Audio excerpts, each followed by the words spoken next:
En la casa, en el carro, donde estés hay un abrazo que te quiere fortalecer. Suena familiar, se oye en el hogar, palabras que ayudan a crecer y amar. Suena familiar, Dios en el centro, familia unida, corazón abierto.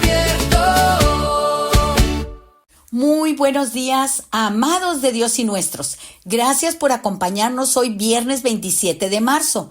Esperando en Dios se encuentre disfrutando de su presencia en su vida. Dice el Salmo 73:25, ¿a quién tengo yo en los cielos sino a ti? Y fuera de ti, nada deseo en la tierra. Pueden fallarnos la salud y debilitarse incluso nuestra alma. Pero Dios sigue siendo la fuerza de nuestro corazón. Él es nuestro eternamente y para siempre. Somos familia. Usted no está solo o sola. Tiene en Cristo una familia que, además de orar por ustedes, desea apoyarles en sus necesidades. Envíenos un WhatsApp o llámenos al 811-590-9879 y estaremos orando por su petición.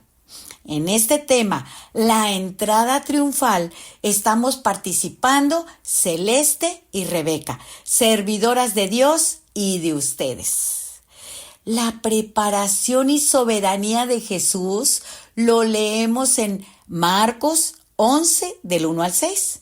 Cuando se acercaban a Jerusalén, junto a Betfagé y a Betania, frente al Monte de los Olivos, Jesús envió 2 de sus discípulos y les dijo: id a la aldea que está enfrente de vosotros, y luego que entréis en ella, hallaréis un pollino atado, en el cual ningún hombre ha montado. Desatadlo y traedlo. Y si alguien os dijere: ¿por qué hacéis esto?, decid que el Señor lo necesita y que luego lo devolverá. Fueron y hallaron al pollino atado afuera a la puerta en el recodo del camino y lo desataron.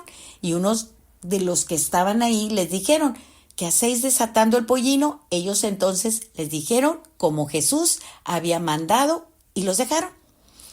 La entrada de Jesús en Jerusalén, montado en un pollino, es un momento cargado de simbolismo y cumplimiento profético.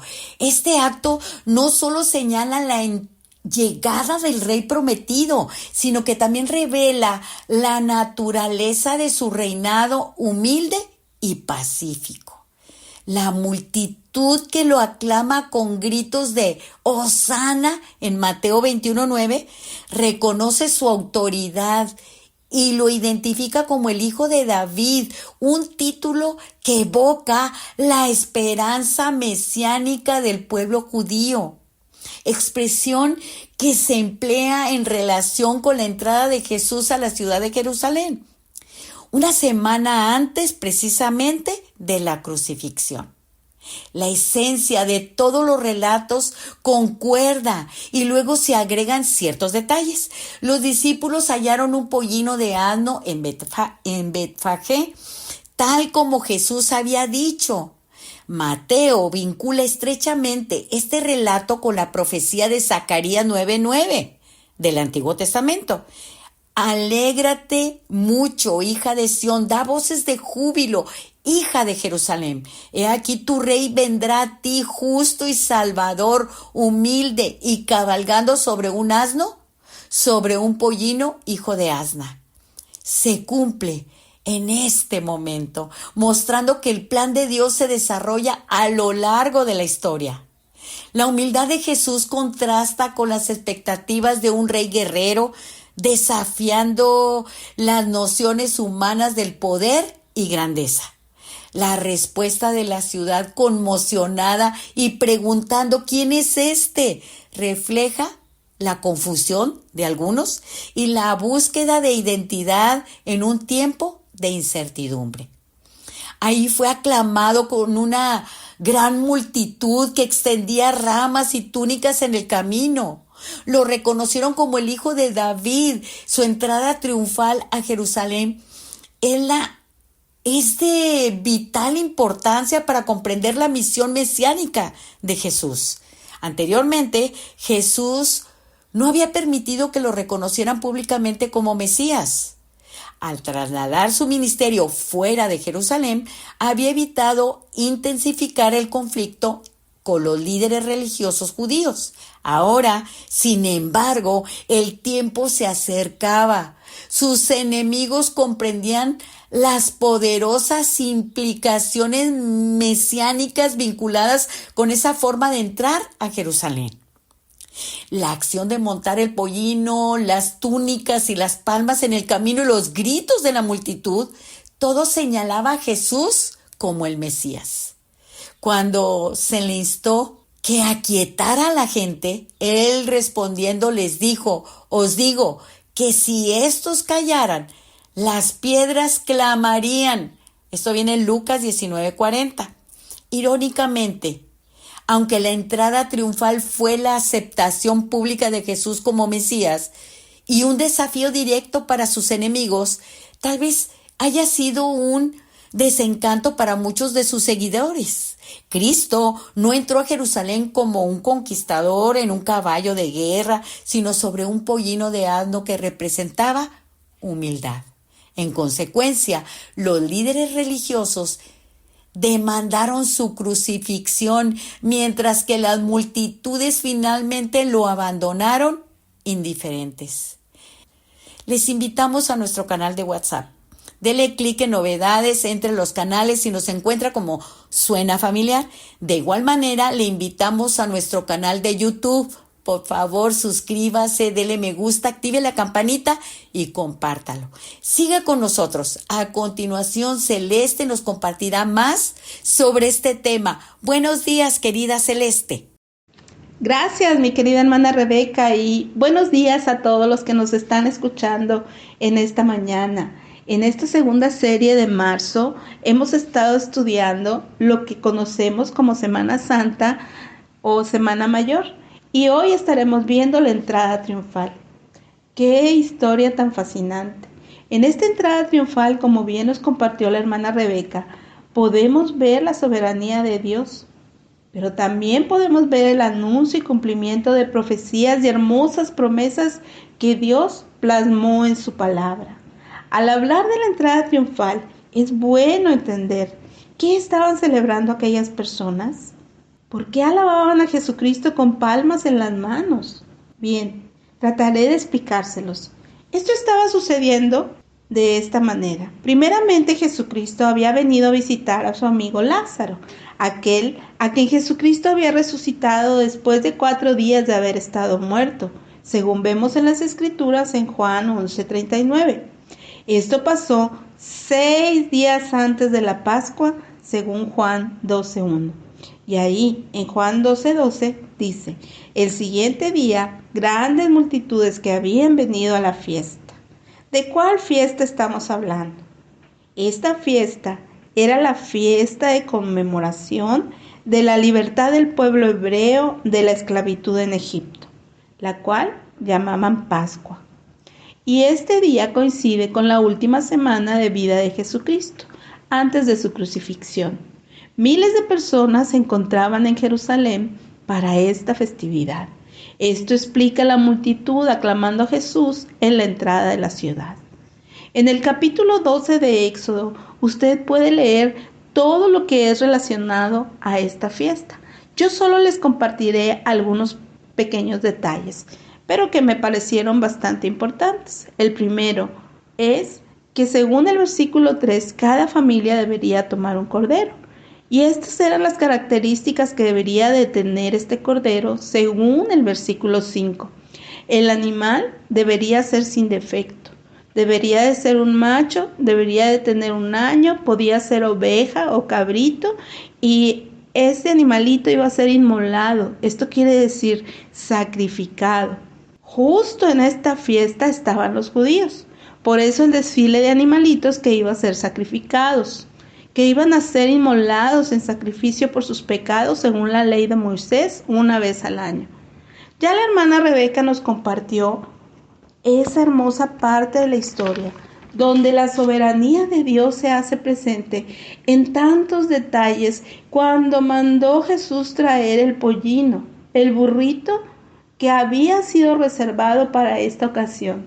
¿Recuerdan que en programas anteriores les compartí que Juan el Bautista, cuando vio venir a Jesús hacia él, dijo: «He aquí el Cordero de Dios que quita el pecado del mundo»? Este Cordero sin mancha, puro y sin defecto, hacía la entrada triunfal en Jerusalén, anunciando ya su sacrificio redentor y cumpliendo tantas profecías en un solo acto. En Lucas 19, versículos del 35 al 40, vemos que dice: «Y lo trajeron a Jesús, habiendo echado sus mantos sobre el pollino, subieron a Jesús encima, y a su paso tendían sus mantos por el camino. Y cuando llegaban ya cerca de la bajada del monte de los olivos, toda la multitud de los discípulos, gozándose, comenzó a alabar a Dios a grandes voces por todas las maravillas que habían visto, diciendo: Bendito el Rey que viene en el nombre del Señor, paz en el cielo y gloria en las alturas. Entonces algunos de los fariseos de entre la multitud dijeron: Maestro, reprende a tus discípulos. Y él respondiendo les dijo: Os digo que si estos callaran, las piedras clamarían. Era costumbre de las personas de aquel entonces que cuando proclamaban a alguna persona que se hiciera rey, entonces ellos llevaban palmas y tendían los mantos en el camino, reconociendo y proclamando que aquella persona había sido nombrada rey. Qué maravillosas son las coincidencias, porque podemos ver y entender cómo el pueblo estaba reconociendo a Jesucristo como Rey. El cumplimiento de la profecía de un Mesías humilde según Marcos 11:7, cumpliendo así la profecía escrita en Zacarías 9:9. Alégrate mucho, hija de Sión, da voces de júbilo, hija de Jerusalén. He aquí tu Rey, vendrá a ti, justo y salvador, humilde y cabalgando sobre un asno, sobre un pollino, hijo de asna. En Marcos 11:7 dice: Y trajeron el pollino a Jesús, y echaron sobre él sus mantos, y se sentó sobre él. Vemos aquí en la entrada triunfal la humildad de Jesucristo, entrando en medio de todos esos animalitos, como ese cordero que iba a ser inmolado, que iba a morir en la cruz del Calvario por nuestros pecados, con toda humildad, con un corazón sincero, lleno de obediencia a su Padre y cumpliendo cada una de las cosas que habían sido plasmadas por parte de su Padre en la palabra de Dios. Gracias, Celeste, por lo que nos compartes, y a ustedes, familia, gracias por continuar con nosotros, por su confianza al compartirnos sus peticiones, y todo el equipo de su programa Suena Familiar. Apreciamos y agradecemos sus oraciones. Esto los hace parte importante en este ministerio. Continuamos con el tema, la entrada triunfal. Leemos en Marcos 11, del 7 al 11, y trajeron el pollino a Jesús y echaron sobre él sus mantos y se sentó sobre él.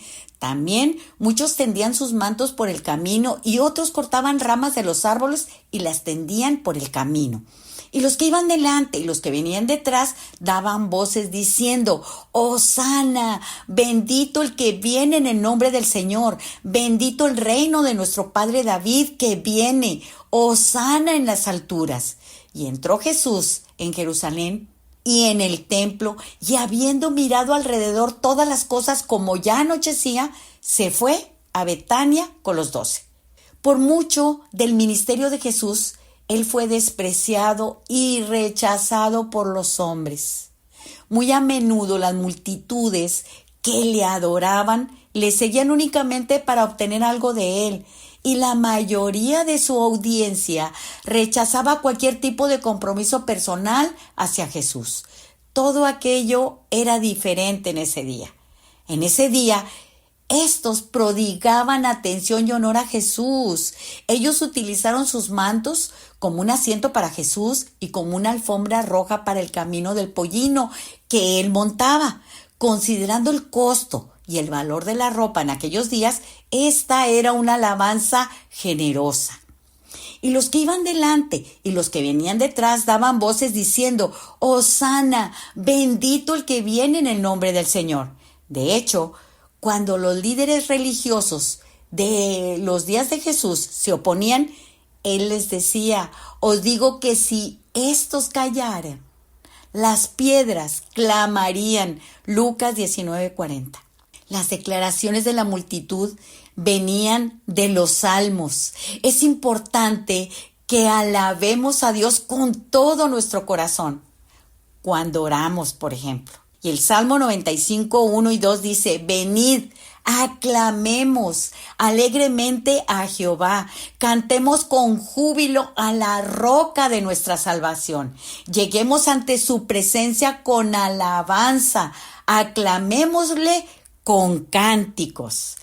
Todo el asunto de la adoración es el hacer lo que a Dios le agrada, no lo que a nosotros nos agrada. Pero la hermosa verdad es que cuando agradamos a Dios, entonces hallamos una satisfacción maravillosa en nosotros.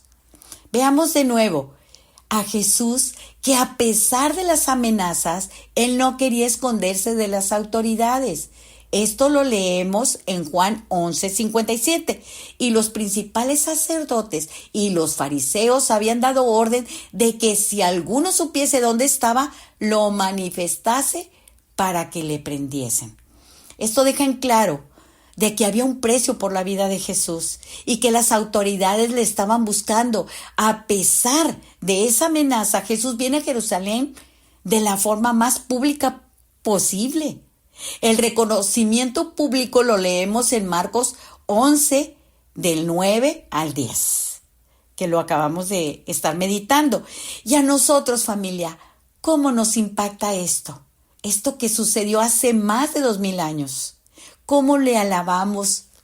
La adoración es un acto de reconocimiento y honra a nuestro Dios y Señor, expresando nuestro amor con gratitud y reverencia.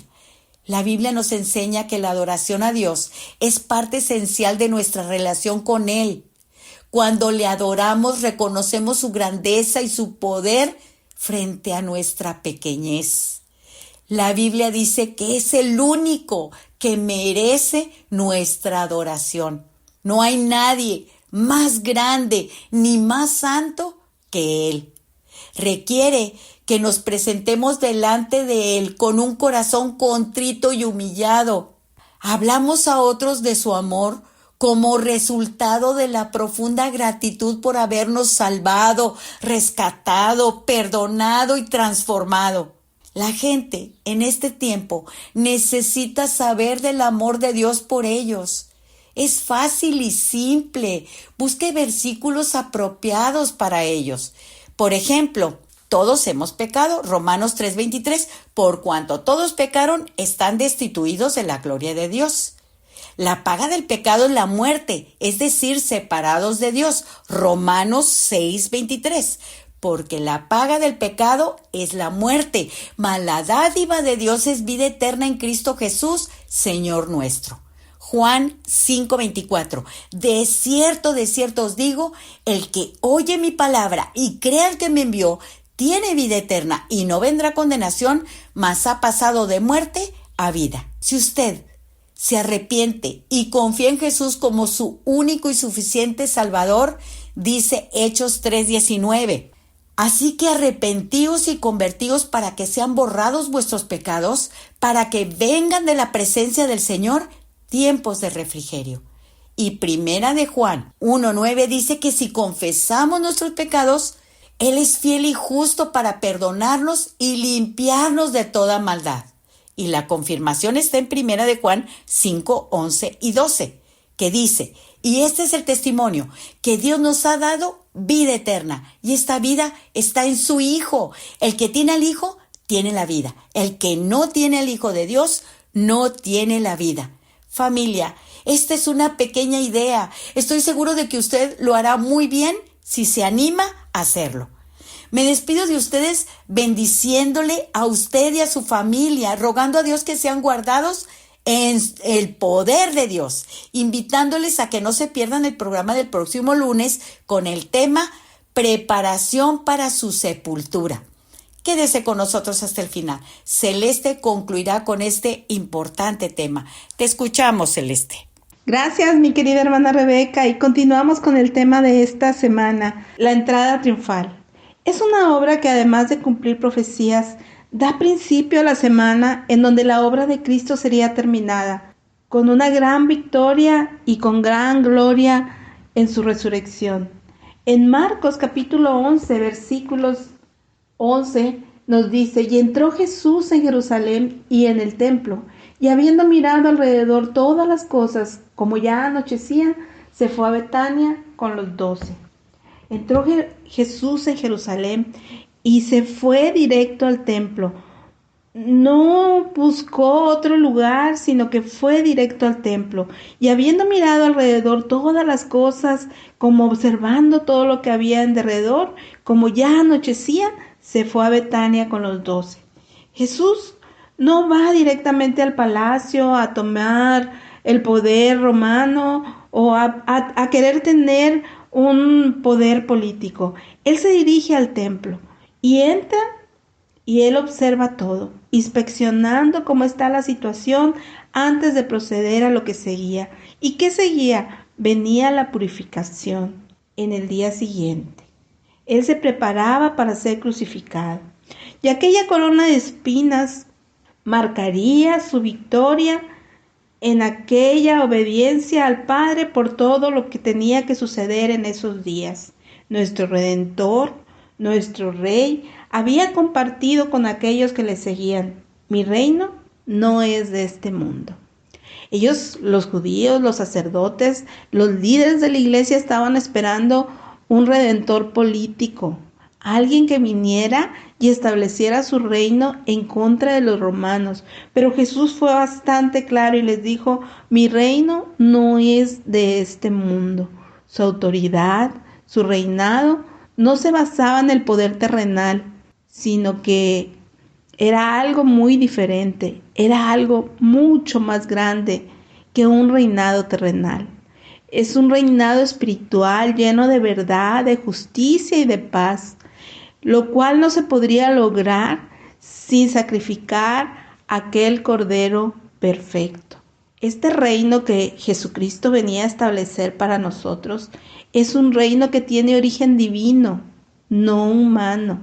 Jesús afirma que vino al mundo para dar testimonio de la verdad y nos comparte que esta verdad es lo que nos haría verdaderamente libres. En Juan capítulo 8, versículo 32 dice: y conoceréis la verdad, y la verdad os hará libres. Jesús nos invita a conocer la verdad por medio de su palabra. Y nos dice que al conocer esta verdad seremos verdaderamente libres. Libres de aquel pecado que nos tiene atados. Libres de la muerte espiritual por causa del pecado. Y entonces nosotros podríamos entender que nuestro Rey y Señor ha resucitado. Qué hermoso es poder pensar en estos días, qué bonito es poder verlo desde el punto de vista, desde la óptica de Dios. Cuando entendemos que por causa de nuestro pecado estamos separados de la gloria de Dios. Cuando entendemos que por causa del pecado estamos muertos espiritualmente. Pero cuando entendemos que Dios nos amó de tal manera que ha mandado a su Hijo unigénito para morir por nosotros y para que todo aquel que crea en Él sea salvo, libre, que sea verdaderamente libre a través de este sacrificio redentor. Nosotros teníamos una deuda muy grande por causa de nuestro pecado, pero esa deuda fue saldada, fue pagada gracias a este sacrificio redentor de Jesucristo, así como ese Cordero sin mancha, único, perfecto, aquel que derramó su sangre perfecta para hacernos limpios de todo pecado. Entonces nosotros poder obtener ese beneficio, es maravilloso poder verlo de esta manera. Qué difícil me resulta a mí que las personas no lo puedan entender. Es tan sencillo como reconocerlo a Él como Rey y Señor de nuestra vida. Es tan sencillo como aceptarlo como nuestro único y suficiente Salvador. Él le ha hecho todo. Su sangre derramada para limpiarnos de pecado, murió en esa cruz, macerado fue por nuestros pecados, dice la Biblia. Pero Él, aunque fue encerrado en esa tumba, Él no se quedó ahí. Él resucitó al tercer día y venció la muerte con poder.